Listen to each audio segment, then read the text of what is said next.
Alright, starting the second video.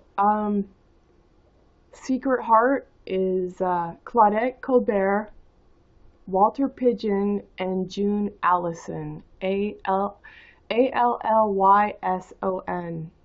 That is a great little photo.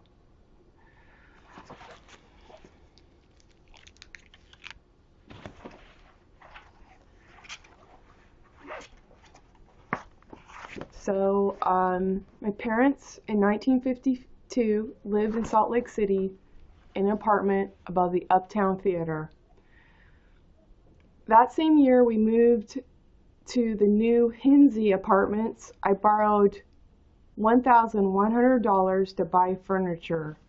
I had to wear a suit and tie when I went back to the bank to apply for a loan.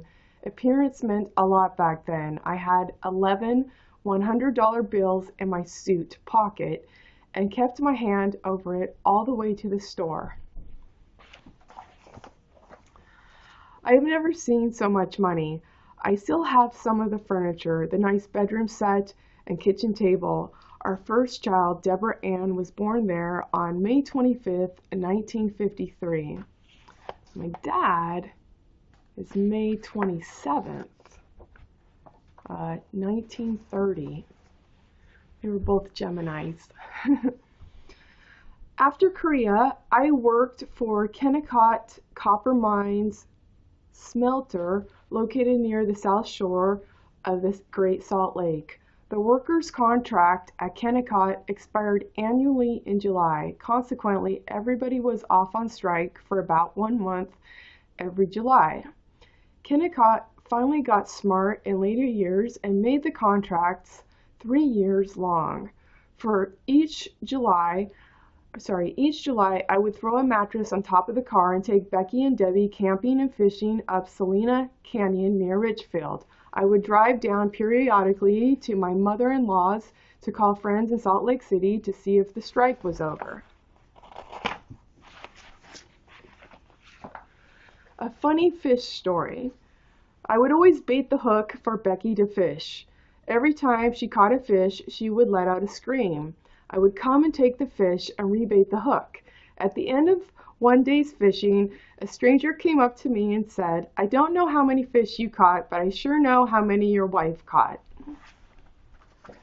From 1954 to 57, I went to the Salt Lake area vocational school, compliments of the GI Bill. I took steel fabricating classes, welding, detailing, and estimating. I got into my profession by a fluke. I wanted to get involved with sheet metal, but they only had an opening in welding and structural steel.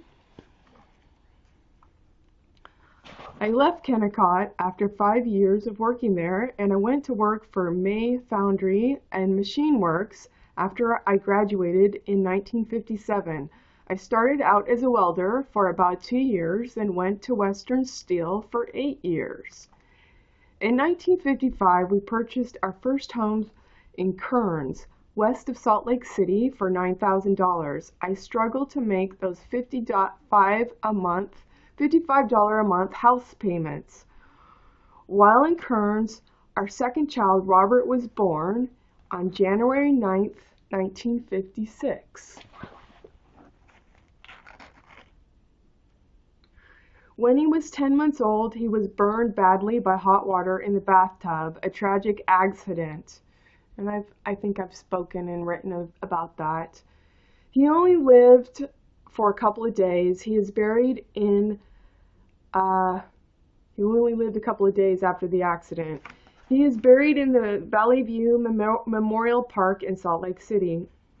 We sold our Kearns home in 1957 and made over $2,000 profit, which was more than a year's salary. We rented an apartment near 13th South and 300 East. Then in 1960, we purchased a home near 13th South and 200 East. Our third child, Michael Curtis, was born there March 2nd, 1962. Sometime that year, after Michael's birth, we moved to Heber City. In 1964, I worked for Western Steel and we moved to Las Vegas, Nevada. Our fourth child, Angela Marie, was born there, September 24th. That's a picture of my dad and mom. And that looks to be like they were a fairly young couple, and I'm kind of bummed it's not really coming in that clear. Sorry. I'm trying. I'm trying. This mom. I'll take a snapshot. That's not coming in very clear, unfortunately. I'll give it one more try. But here's my dad's business card when he worked at Reno Iron Works.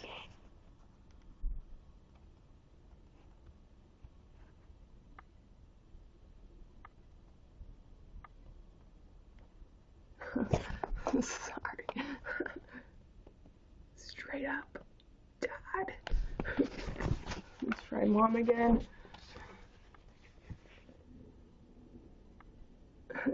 I don't know if it's ironic that I can't get a good picture out of this picture. I don't know.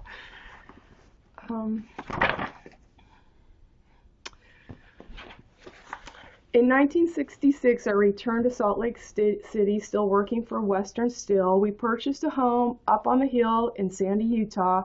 Our fifth and last child, Rebecca Jean, was born there March 25th, 1969. I was born in 1965, the year they put someone on a moon. Was it 65? All I know is they must have put someone on the moon after that because I wanted to watch cartoons. And I was like, you're interrupting my cartoons to show me some guy bouncing on a moon. Where are my cartoons? So I do remember that. I remember there being some news about someone on the news, but I couldn't watch my cartoons. I built the first of the forward discharge cement trucks. I was plant superintendent. The plant was located up Cottonwood Canyon. We built them for 5 years and shipped them all over the United States. I had about 60 employees on assembly lines. We moved to Sparks, Nevada in 1970. I went to work for Great Basin Steel.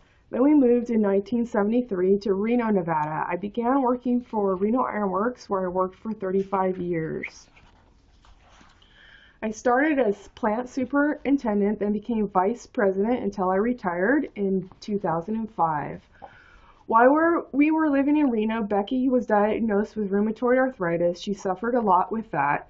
We made many Saturday trips to Stanford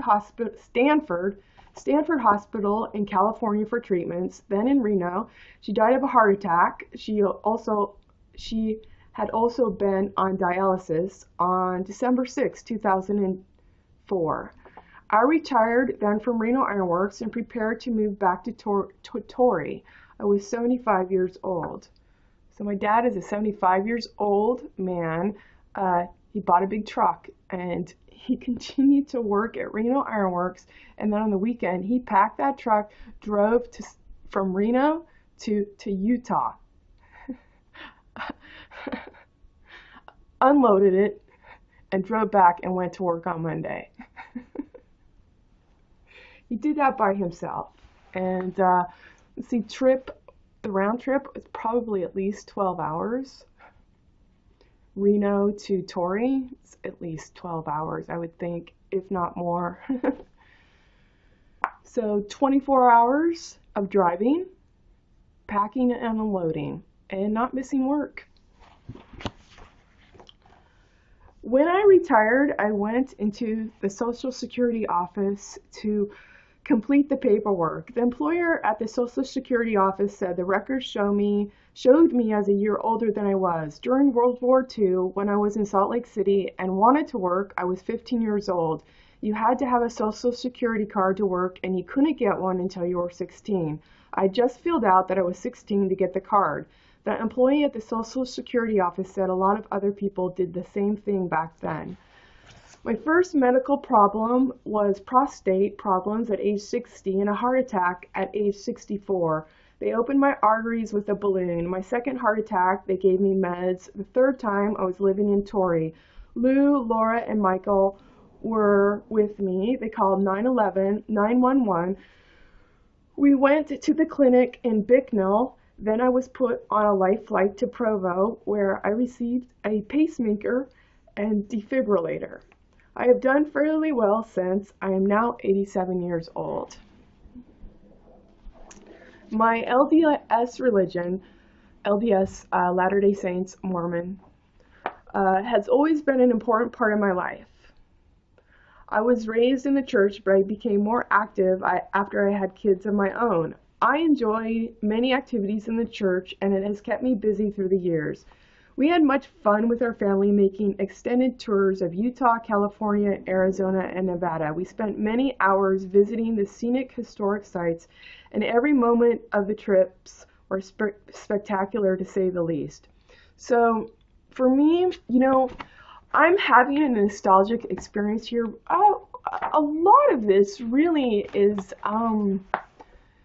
prepossessing of an outlier spirit. My dad, if I remember the stats statistically, that where he grew up in Utah was basically one person for 600 acres, and that hasn't changed. So he didn't have a comb, I think, until he was 12. He didn't actually comb his hair till he was 12. His first banana split at 12. Farmers, you want your road smooth, you pave it yourself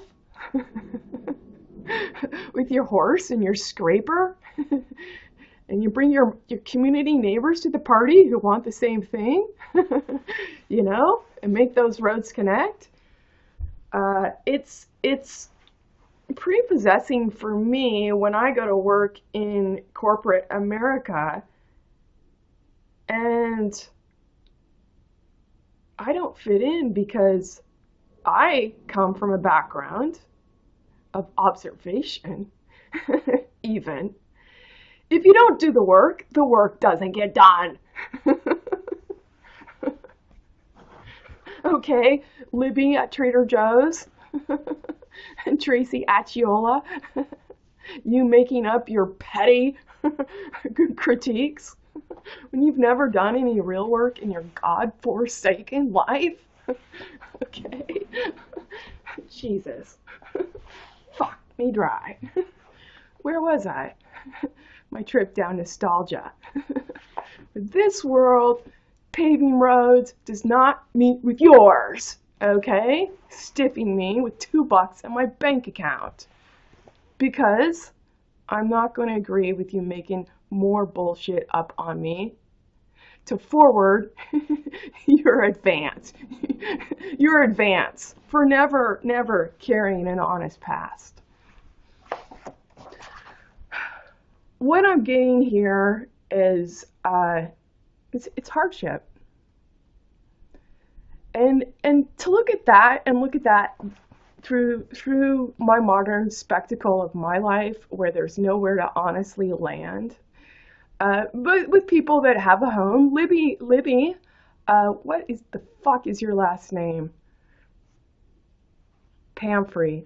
Libby Pamfrey has a house in South Portland. I myself can't afford one.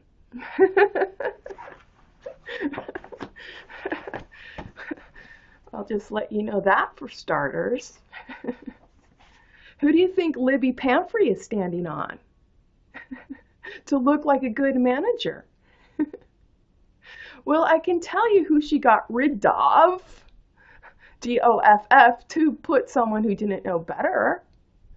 We can look at Fairpoint, and with the sussing I do for them, And then I'm fairly certain that their employees came back and snaked me on my YouTube video saying, how do you like it now? And I'm like, first of all, dipshit, you're not sussing in your own Fairpoint business that you're not really delivering a service. So number one, don't snake me for the sake of your politeness that you didn't make. Number two, put a real name out there, okay, with the presence if you want to go one-on-one. I'll back you straight up if I have to do it with every one of your fucking teeth going down your gullet, putting the hand here and going, submit. Oh, you need your teeth force-fed again? I can do that, but let's do it honestly, okay? Where was I? Yeah, I'm getting a lot of a feel for hardship and kind of seeing it laid out. There's a lot that my dad's not talking about. Mormon handcart company. So my lineage pushed a handcart across across the Rockies. Was it the Rockies, the Sierras, the mountains? Okay. What else? I stopped right here because this is glossed over for me. My dad remembers this one way, I remember it a different way. We had much fun with our family, making extended tours of Utah, California, Arizona, and Nevada. We spent many hours visiting the scenic and historic sites, and every moment of the trips were spectacular, to say the least. It almost seems to me that my dad wasn't writing that. I'm going to come back to that. I'm going to put my little wallet magnifier. I'm going to put that right there to come back to that. But I'm going to finish this. And I'm going to, keep prefacing it by, after I took Minnow out, we took our little 10 steps out there into the snow. Saw how the Range Rover worked. My knee rover worked on it, and get back in, thankfully. I spent time sitting on my knee rover, and I was silently crying, just reminiscing. And then I decided to do a video because I've got two reasons I think I need to do a video, and one of them is a secret, and it's to get that secret off my chest. So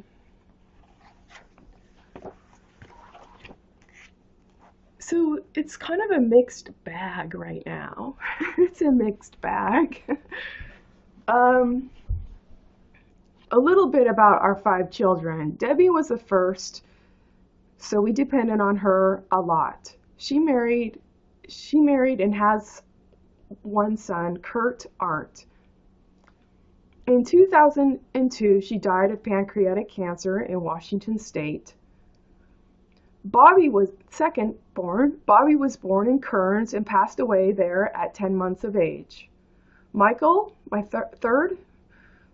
brother, third born, was very obedient, always listened for advice. He lives in California with his wife, Tiffany. Her Chinese name is Fan, but she goes by Tiffany.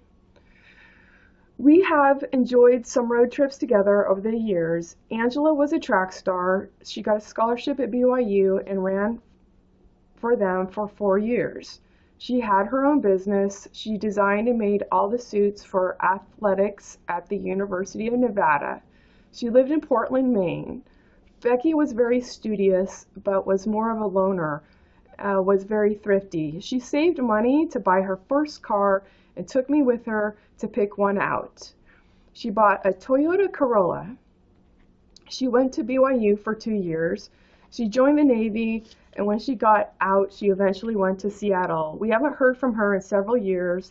The last we knew, she was living in Phoenix, Arizona. I've kind of spoken on that, and I've you know what I haven't filled the gaps in is on the website I haven't uploaded yet at www.richroat, RICHROAT.com. I-S as in Iceland. I-S is Iceland. And it's there because I can say whatever I want. Because they have different internet laws. What I fill in the gaps there, and it's not uploaded, but I've been going through my old emails. Sometimes I just send me emails to myself. You'll see my thoughts. Right or wrong, it's where I am, and I'm putting it out there. This is what I think. This is what I think now, you know? So, God, iTunes is annoying. It's bouncing off the dock, and it's telling me my session expired. Fuck me. Seriously. I can't get away from it. It's not my phone. I'm trying to use my phone. It's on my computer. Jesus.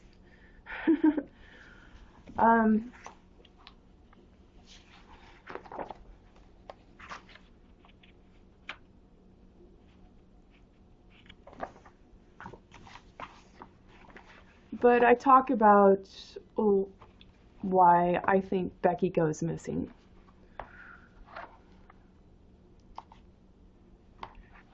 Becky, my mom, as my dad says here, Becky and I met Lou and Jim Stephenson, Stephenson, when we lived in Kearns. We have been friends for many years. Lou was living in Bicknell after Jim passed away, and neither of us enjoyed being alone. We began dating and were married April 18th, 2007. I have one grandson from our daughter, Debbie, Kurt Arndt, and one grandson, Connor Arndt, who is 1 year old. It's Arndt, A-R-N-D-T. I have two great-grandsons of Lou's. They are Jasper Billy, 5 years old, and Kieran Billy, 2 years old. They are my little four-wheeler buddies. They keep my life busy and enjoyable. My strengths have always been in work. I'm a hard worker. I learned to work very young and to help my mother. Anything I start, I put my whole heart in it. I have determination to finish a project. Nothing is ever done halfway. Oh, fuck me. Go away, iTunes. Jesus.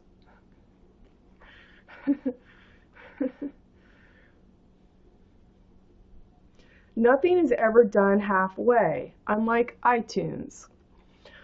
I grew up without a dad, but was my mom's favorite. She had 6 daughters before I was born. I learned a lot from her, and I learned patience.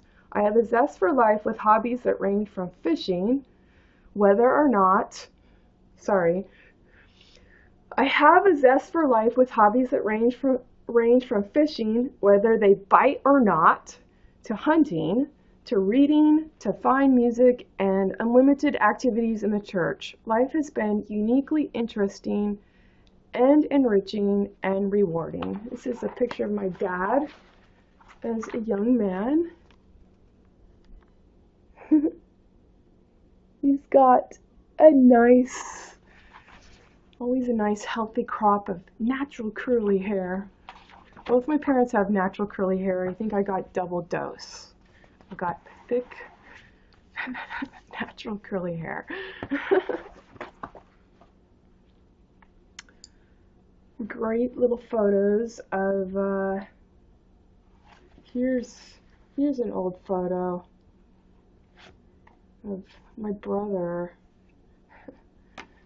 This is my dad right there. And that's him with his sisters and his younger brother. So there is a Fruta Schoolhouse is right across from,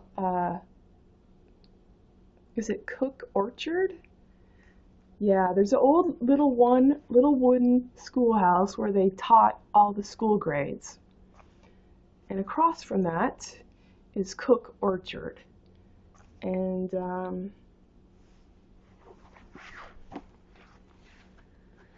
this is my dad, my mom, and Debbie starting their family.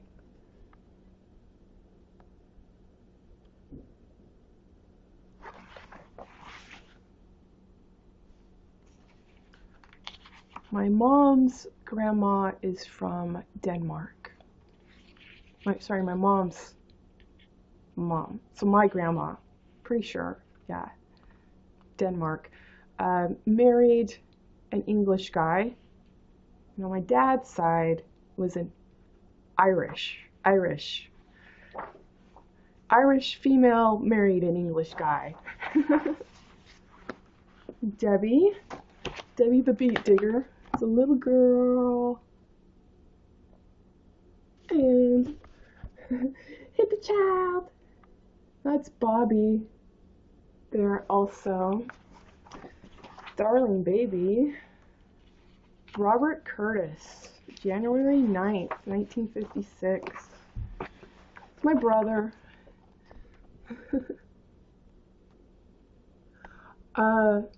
Mike, to me, I always thought that he looked like Robert Redford, and I really always admired his, he had great acumen with people. I always liked that about him. These are my cheesy photos. It looks like I kind of have a lazy eye in some of them. But, anyway, let's see, my sister, she's not gonna like this because she hides her post office box and everything. She doesn't want to be known. This is my sister. She has straight hair. It's baby fine, but it's thick. It's like a Japanese person's, just that solid straight drape and lots of it. And she used to perm her hair, and I'm like, what are you doing? You have the hair that I want.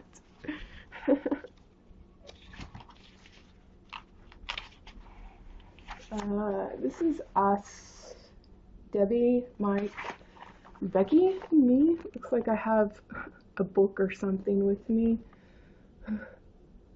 This is, that's my graduation from college. Yeah, I've got a hairdo.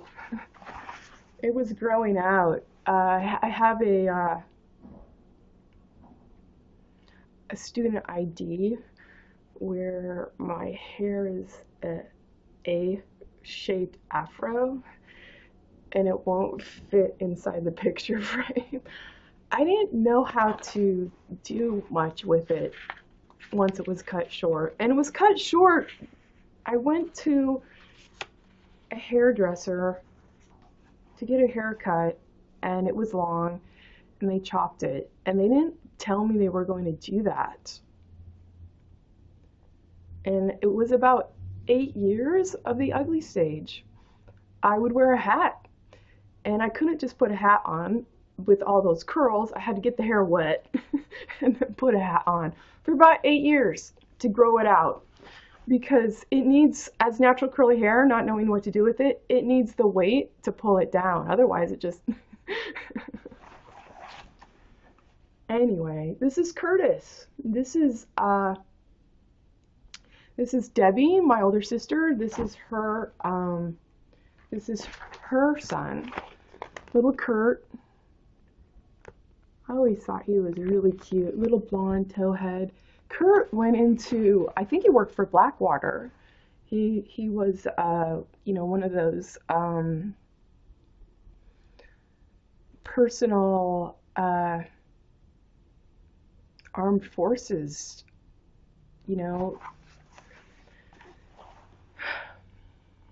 He married, or he had, to my recollection, my dad's conversation, an Asian girlfriend. So he would go back to be self-employed, basically militia person, in some foreign country, earn a lot of money for carrying a gun, and then his Asian girlfriend or wife would spend all his money.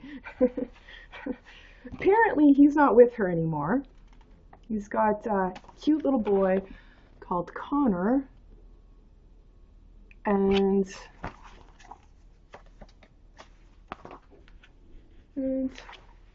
hey, Curtis, you're not a towhead anymore. You're not blonde. Look at you. You got curls, too. You got curls, man. Jeez, I never saw that coming. It's so cute. Anyway, he's got a son now. And he's married to Chantel. And there they are, seeing Dad. Dad at home in Utah, in Torrey, Utah. Dad retired. He, moved all his stuff at 75 years old. He selected a prefab house. He had them put a cement platform down for the house and for the driveway and for the garage. He moved so many things. He moved Debbie's pink Schwinn bicycle that had the little horn on the side and the little engine. It had the little gas engine in it. He moved that. He moved everything. He moved Bobby's rocking horse. He moved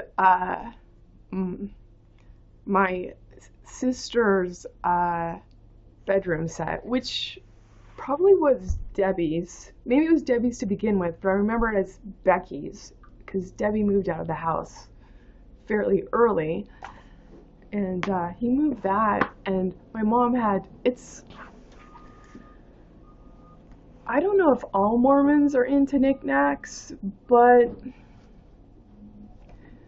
my mom had a lot of Mormon knickknacks and figurines, and my dad moved them all and positioned them the way that she had them, which is amazing because I just saw them growing up in the house. They were gathering dust, okay? Like, I'm not having knickknacks. You just have to dust them, you know? This is my brother, his second wife, Tiffany, the fan. Mike goes by Trekkin' Mike. He travels around the world. Usually with his best friend Terry from, is it Boulder, Colorado? They meet around the world. Not as much now that Mike's married, but he treks around the world seriously, in a sense where you go places and people hire a Sherpa. He doesn't take a Sherpa, and he and Terry trek trails, climb mountains faster than the Sherpa, faster than the people, and then they'll say that can't be done, and it's like, well, we just did it. You know? So he goes at it like an Olympian and all over the place. So this is my dad on the ATV, the four-wheeler, and he's got one grandkid in back, one in front, one in back. So when he had a dog, it was very cute to see that to take the dog for a walk, it happened a couple of ways. He would get on his ATV and go around on the dirt road, the block, and the dog would run beside him, or the dog would ride next to him. That's how they did their, walking the dog. They both would ride the ATV together. It's a pretty awesome, Torrey's pretty awesome. It's, you've got the red rocks. It looks like the Grand Canyon. You've got a trail that runs from Mexico to Canada. You take that trail up those red rocks and you've got beautiful desert sand and beautiful desert hues. You've got Um, you've got cows and bison that are roaming and ranching up there. You've got mountain lions. You've got cowboys on horses and chaps, because I was up there. And because I thought I was going to go running at altitude, I did about maybe 6 steps, and I thought my lungs were going to explode. So, so I thought I'd walk, and then I saw some cowboys up there, and they told me they wouldn't recommend getting off my ATV because there's a mountain lion stalking them. And I thought, oh, that's great. I'm a great protein cache in shorts and tank top. The mountain lion wouldn't even have to fillet me. Just nice snack. So I exercised my wrist in ATV throttle thumb instead of running. That wasn't going to happen going from Maine, 0 altitude to 4,000 plus. I don't know what I was thinking. The map is sometimes different from the terrain, is it not? So it looks like Laura and Michael got married in the temple, the white, or they were visiting the temple that day. Dad in the lazy chair, taking it easy with the kids. Good job, Dad. That was a good pile on there. And Kurt and Lou. Ta-da! So I'm going to go back to this. This has been beautiful and nostalgic in many ways, and it's great to hear some of these stories retold. My dad has told me some things when I visited, like Billy the Kid. They used to live out back in the caves, okay, when my dad grew up on Floral Ranch, which is now part of Capitol Reef National Monument. And, lots of really great stories. So it's interesting to remember what I heard orally, and then to read, to fill in the gaps, and to see what my dad highlights. And I do have a little bit of my suspicions of, that's awful glossy there. I think someone else wrote that for you. Dad does like to travel. How I remember growing up, though, is Dad was never home. Dad was up at 5. He made us all oatmeal and turned on the light to wake up to get ready for school, and oatmeal was made. And so I might catch a blink of my dad in the morning. He wouldn't be home until 5 at night. My mom went to work about 3-ish, and she worked graveyard. Didn't see the two of them together except for weekends, and my mom yelled like she was going to raise the roof. Let's see. I never saw my dad. Him not being at home only made... I think it was a no-win situation at some point. My mom was not happy, and I do understand why she wasn't happy. A backstory a church is never going to fill in for you. I can fill in with my own experience, though. And, she was sold a bill of goods, all right?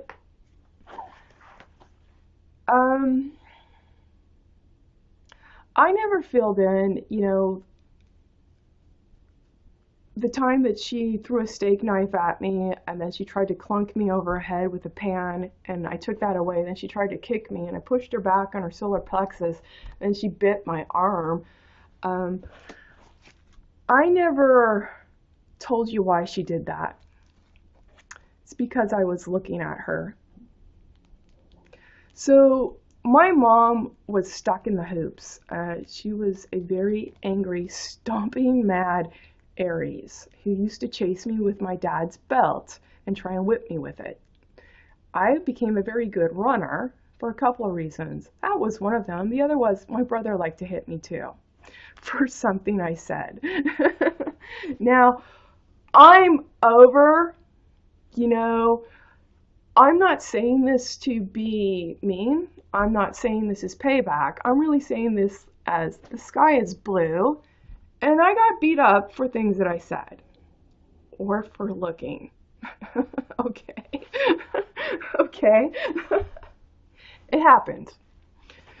And seeing that, I bet you it's not the only sibling experience that ever happened, okay?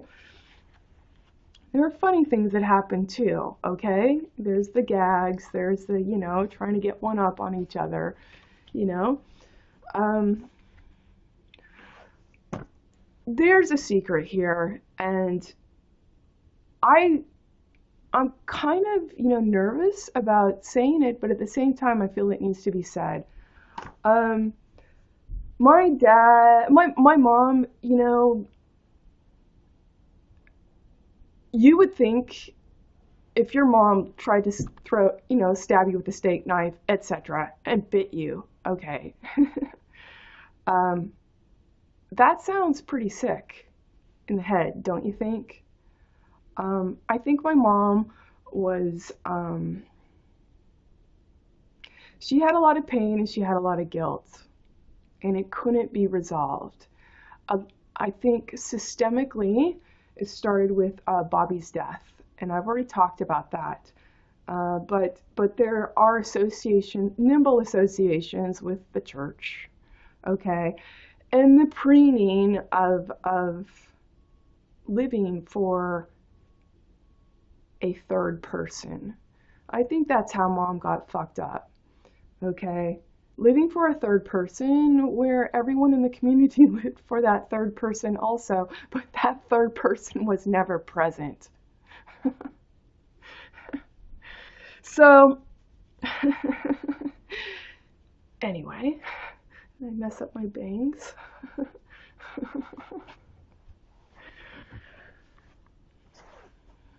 She modeled her life to fill a form, okay? Being Mormon, one of those ideal forms you can fill is having children, and lots of them, okay?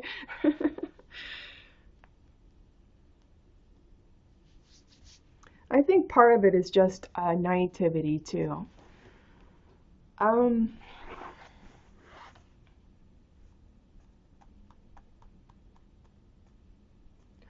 My mom, when my mom and dad got together and we did family reunion trips, I remember sitting in that car and it was so icy. And knowing, I've been to Utah before from Nevada, this is going to be a really long trip. This is going to be a really long trip. I don't recall every moment of the trips were spectacular, to say the least. I recall, say the least, was icy, okay? I recall my mom getting, if she wasn't screaming, raising the roof, okay? And the neighbors on every side could hear what's going on inside the house. I'm sure of that. Then she would shut herself down and lock herself in a room, and we wouldn't see her for several days. Then you have to kind of figure, which do you like better? Which option do you like better? Okay? So, Mom was always painting a face. Mom was painting a face on to go to work in the hospital. She gave them her best face. She took out her real face with her kids. At the very least, I know I was a catharsis. Chasing me with a belt, okay.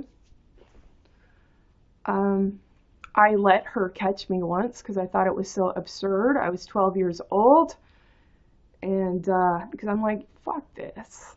I wasn't swearing at the time. Maybe I should have been. I was going to church. I was going to church and listening to them say families are forever. And I'm like, oh God.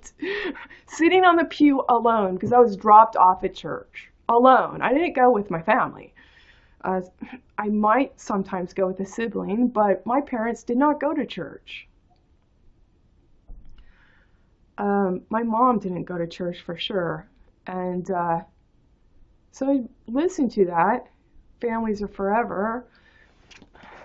Mormons believe in genealogy, okay? So we've got, family books, of who married who and,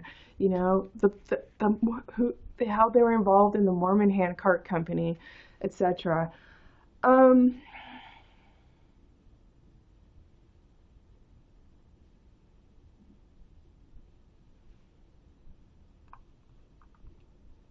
Mom painted a face to go to family reunions. She didn't want to go. I remember expressly, sometimes she didn't want to go. I remember facing one trip forward and icy, okay? I remember once, inadvertently, she decided she wasn't going. So the rest of the family went without her, okay?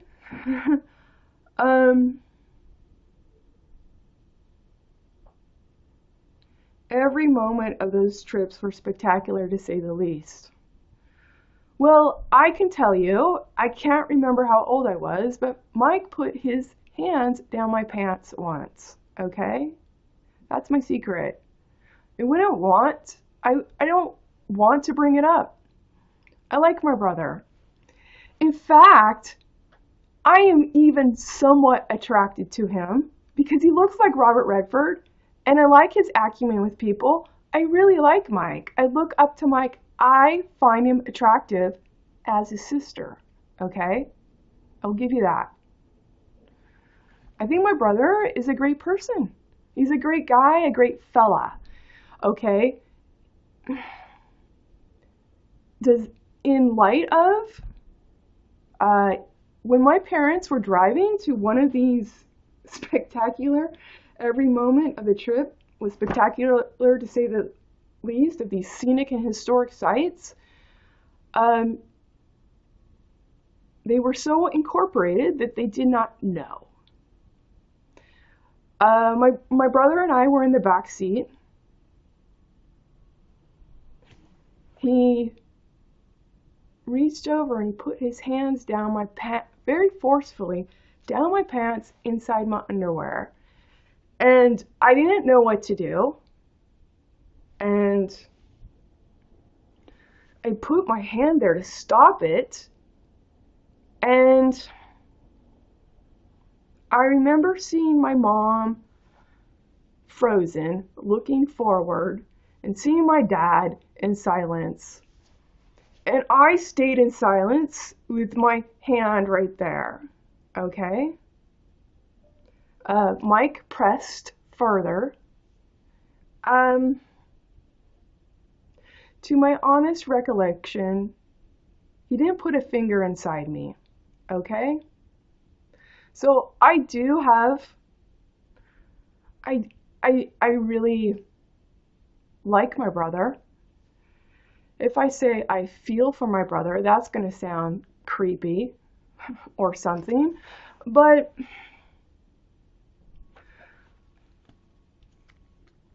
the best bridge that I can give, that I can yield for both being,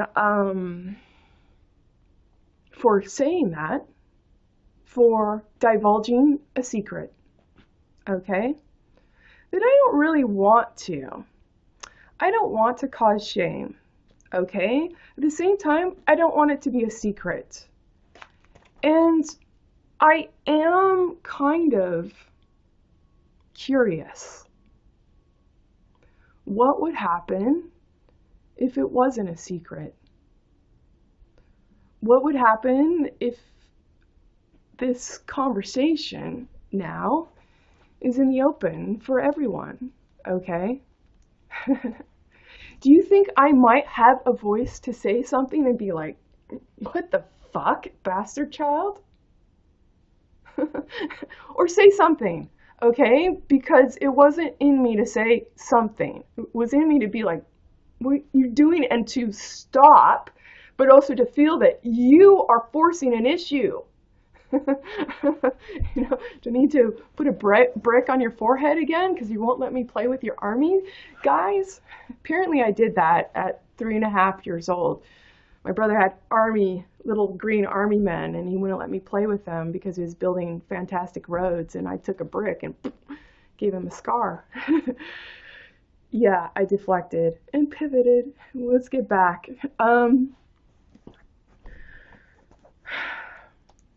The best yield and bridge that I can give is he was curious. Maybe there's better ways to go about being curious.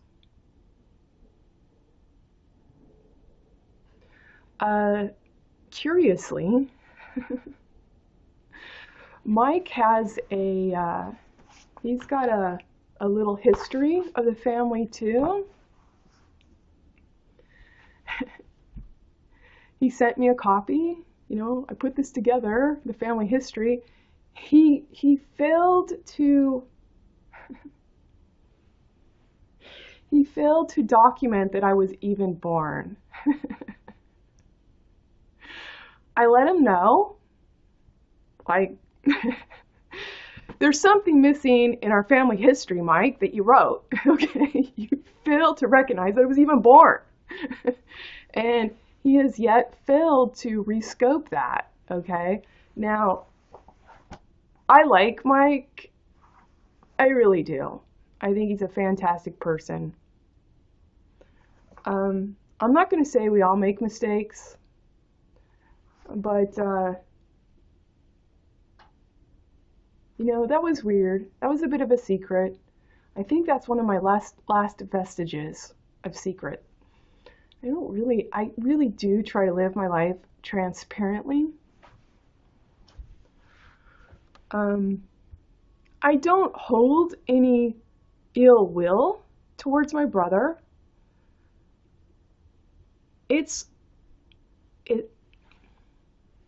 When I look for patterns, and I look at many things, you know, people say, I don't believe in tarot. I'm like, you know what? I'm not doing it because I believe in it. I'm looking for patterns. And people that think, oh, well, you know, we're religious, we don't believe in that. I'm like, well, you know what? It's really not your right to judge its worthiness because you're not providing honest reflection and follow through. So what I find comfort in, or ways and means, is what I have to work with. So I don't have ill will for my brother because there's not, when I look for a pattern, give me 1 and give me 2. I can tell you direction and I can give you intention. With my brother, there was that one time. Okay? It never developed into something, a maligning trend. So, you know, if you know, you want to back it up, why is he curious? You know? Whose solid image is out there that led him to feel things lout, okay, on me? I don't know. I'm simply posing a couple of possibilities to look into. I don't carry any hardship from that experience. The hardship I carried was keeping it a secret. I don't want to keep it a secret, Mike. And I don't carry any ill will because of it. You know, that said, as a game-changing gesture, you are, I do feel the fulcrum value is to lay it on the line, you know? Doing service, doing time.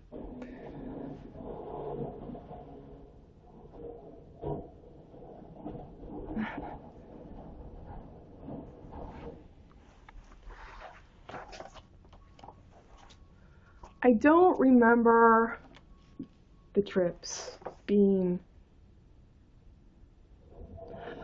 you know, when I look at my dad's photo as a young man, he's so almost, it's not quite grin and bear it, it's just bear it. He's got a couple of pictures of him just grimaced, and so was the other boy, Wade, okay? And,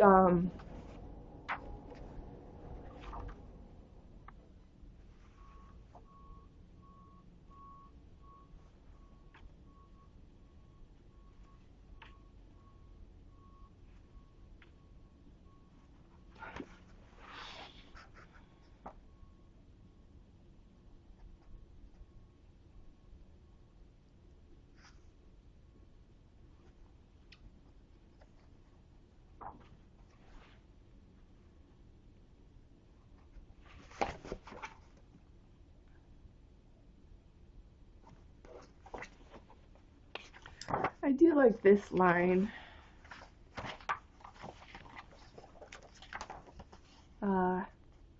Life has been uniquely interesting, enriching, and rewarding. I hope those are your words.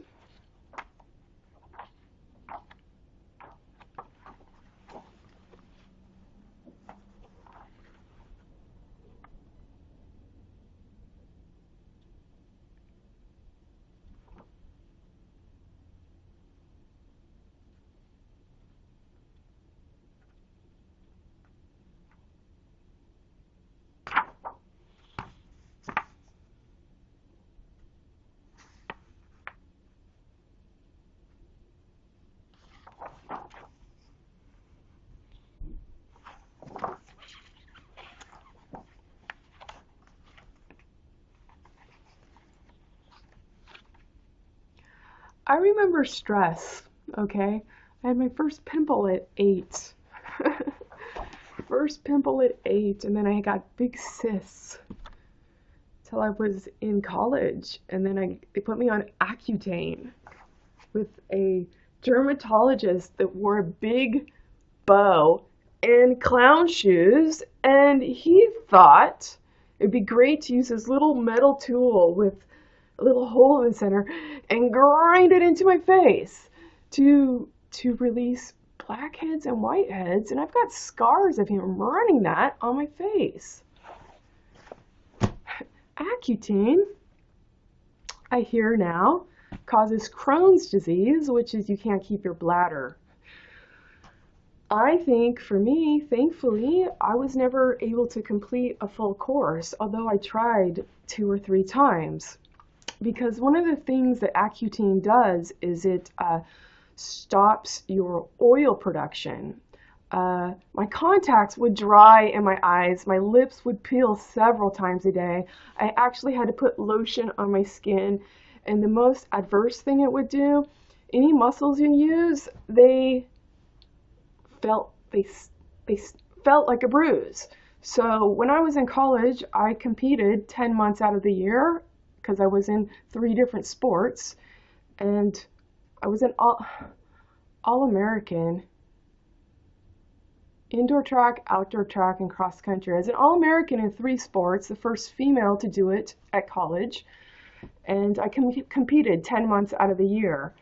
And that means, and when I wasn't competing, I was trying to build a base to go back into competition. My muscles never recovered. I was a walking bruise, so I can never complete Accutane. But it's very interesting because when I was in college, they're like, oh yeah, it's safe. It's safe. It's not safe now, okay? It's not romantic to not be able to hold your bowel, okay? I imagine. it's probably not very settling. Anyway, that sort of grimace on my dad's face, the grin and bear it without the grinning, I get that too. Meaning that's how those trips for me were a lot about absorbing the stress of the family with what was being said, like audible, like this, or like this, or silently just like frozen, okay?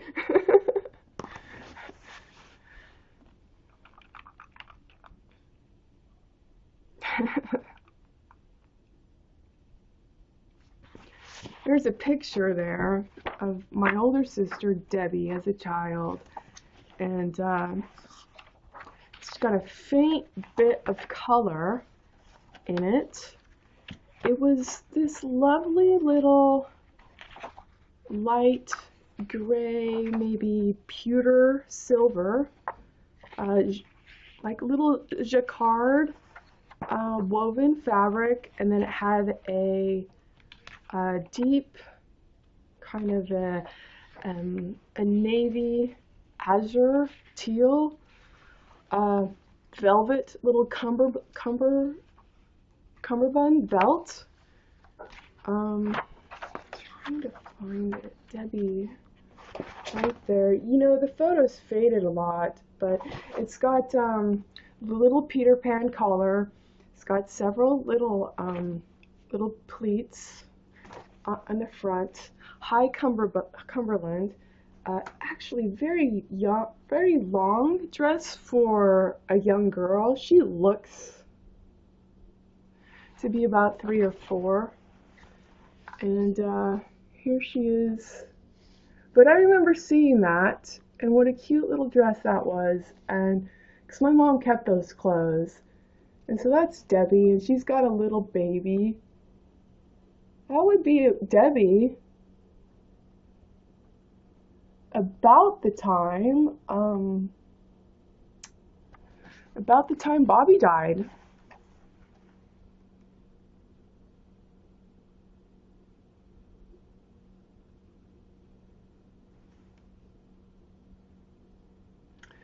My mom loved Shirley Temple and Elvis. So there's a lot of Elvis memorabilia growing up. She was also a hoarder. She did not throw anything away. Newspapers, cosmopolitan magazines that were my older sister, born in 1953, okay? Those magazines were fodder for my head. I lived in the basement next to the furnace, and that furnace was packed with those magazines. And I would lay in bed trying to think of an escape route because my mom wouldn't throw anything away. And I'm like, all right. You live in the basement. You're not going to be able to get past the furnace. If it sparks, the tinder's already provided. So I slept with a hard shoe next to my bed, planning the escape route. If you smell smoke, jump up, climb your dresser, crack the window, and crawl out. Crack it with your shoe and crawl out. Okay.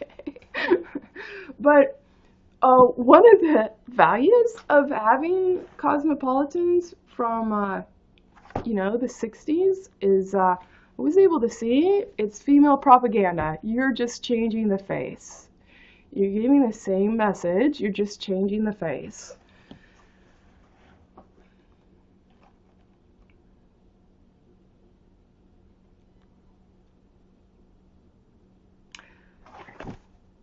I can see why my mom was heartbroken. That baby, Bobby, is adorable. That is adorable little baby. Oh my gosh. You can't get more perfect than adorable little, there's Gerber. Yeah, it's Gerber baby right there. You know? He is a good looking boy. He looks cheerful. He looks like he has my mom's eyes.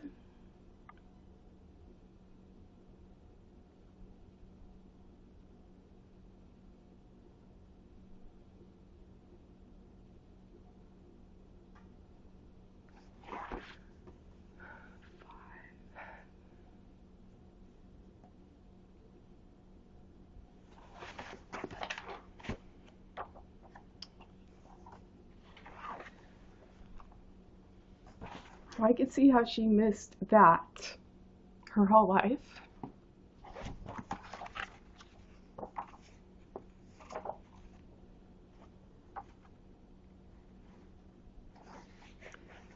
What could have been?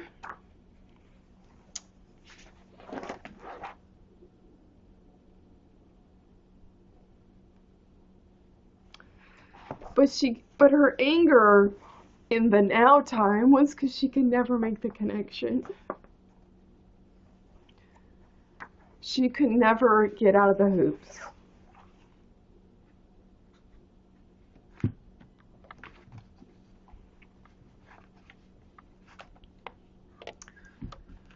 Of what made her angry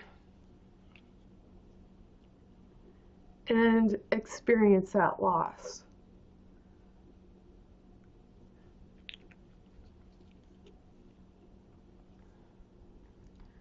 So briefly, because I could hear the question marks out there, my sister, Debbie, was about 3.5, 4.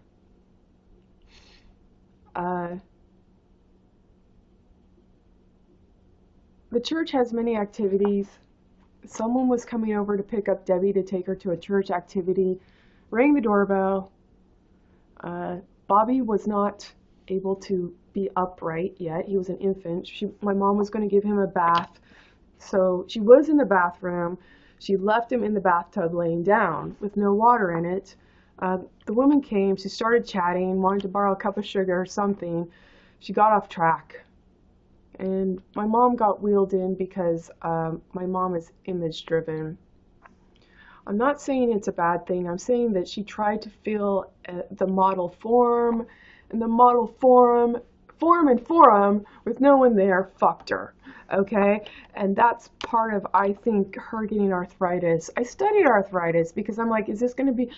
I went to college, I took psychology because I'm like, am I going to be like my mom and I'm just going to pick up a belt and start whipping people?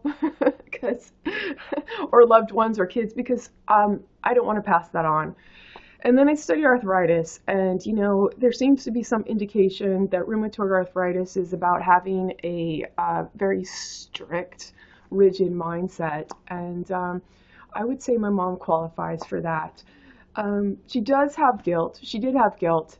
And I don't think that she could, I don't think she felt, I think she felt that arthritis was her lot in life, and that she deserved it.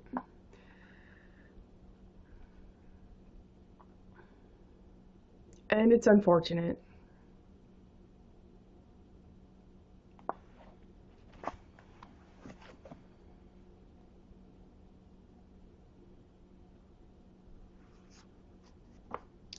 She wouldn't go back to church, but she wouldn't give it up either.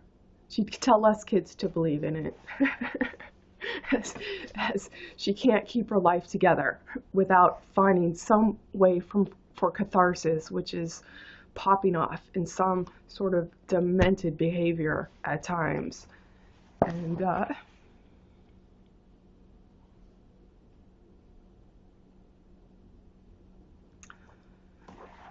Debbie was told to never to turn the water on herself. And while the neighbor was chatting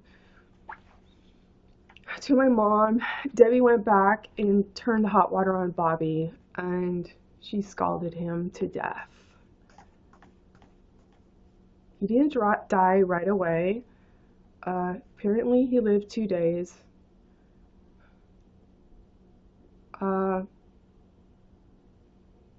My mom, the only thing I heard about it was Bobby's skin was falling off. It was literally falling off, and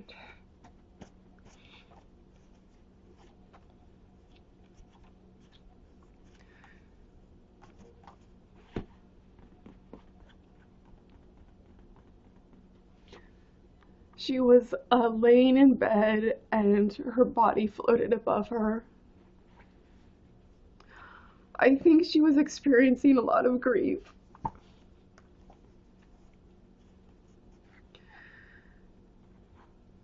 the kids that followed were always told that Bobby turned the hot water on himself. I didn't know that was the case until I met Lou. So my dad married Lou. And she's like, he was an infant. He couldn't stand up. And I'm like, really? Well, Mom always told us he turned the hot water on himself. It's like, no, Debbie did. and then people in Utah would ask Debbie, three and a half, 4-year-old child, if she was a young girl that killed her brother. So the parents moved. Okay. And Debbie died of pancreatic cancer, 48. And what else?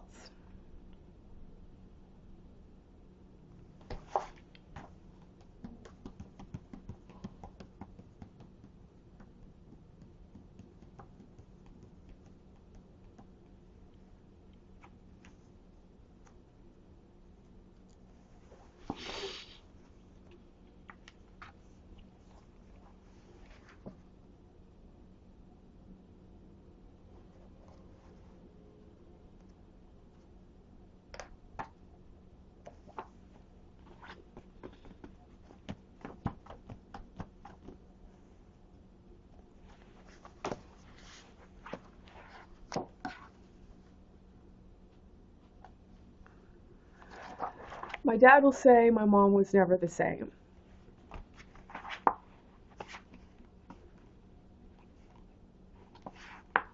Because as a teenager growing up, my mom would, the church wants you to be married forever. Okay. And my mom would threaten divorce, and I'd be like, just do it. God, give us some peace of mind. Okay. And so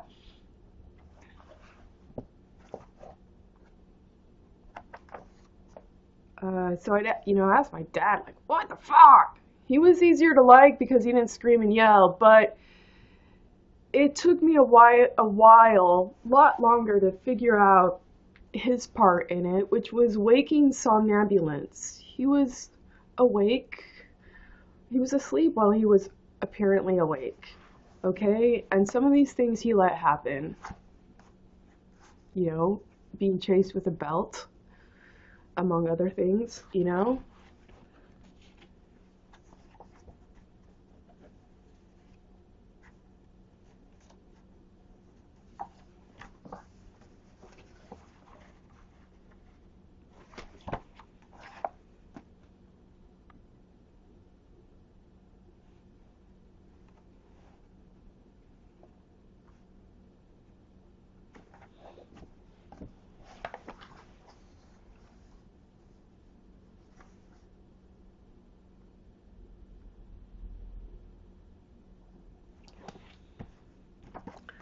Becky has an IQ of a genius in high school. She had an IQ of a genius. One of the things that's not mentioned in here, she went to school for BYU for 2 years. She wanted to go on a mission. She was gay, and the church wouldn't let her teach their religion. That's one reason why she does not go to church, okay?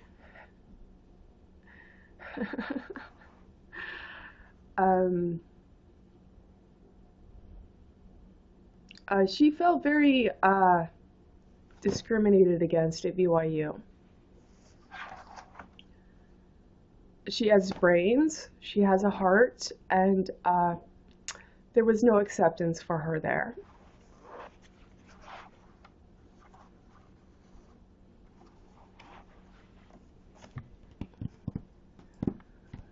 It was difficult for my sister in high school. She had an IQ of a genius, and my dad told her to keep her job at Kentucky Fried Chicken making biscuits. That was really difficult for her, okay? that said, with my dad's upbringing and the token values of the Trader Joe world, etc., pick a job where you can be yourself and call it good. Okay. There's your real value. If you can get by, call it good. If you've got extravagant overhead, you could look at my life and I'm going to say, what talent are you really lending? Okay. And I think your overhead is fictitious, but you find yourself in this imp position to keep it. At what co-host? At what cost? I would suggest.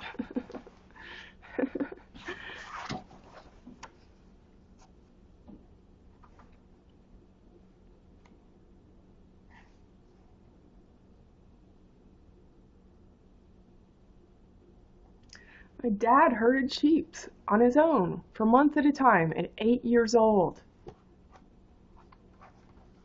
Pretty awesome. Pretty awesome. So one of the favorite places for my brother to eat is Hell's Backbone Kitchen. And that is on the Escalante stair steps. It's incredible land out there. And of course, Donald Trump wants to minimize it greatly. Mormons moved to that land because nobody wanted it.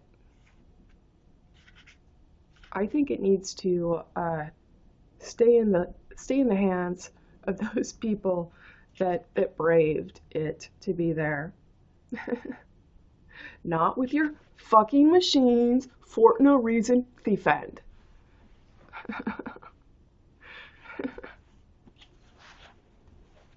Because the president doesn't care about what I do, hand-hewn. There's nothing that he or Roy Moore contributes to my thoroughfare right here. To be fair. Oh, Roy Moore, this is for you.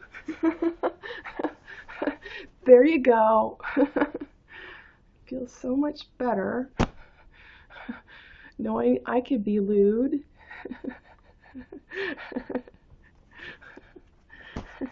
Lewd as well.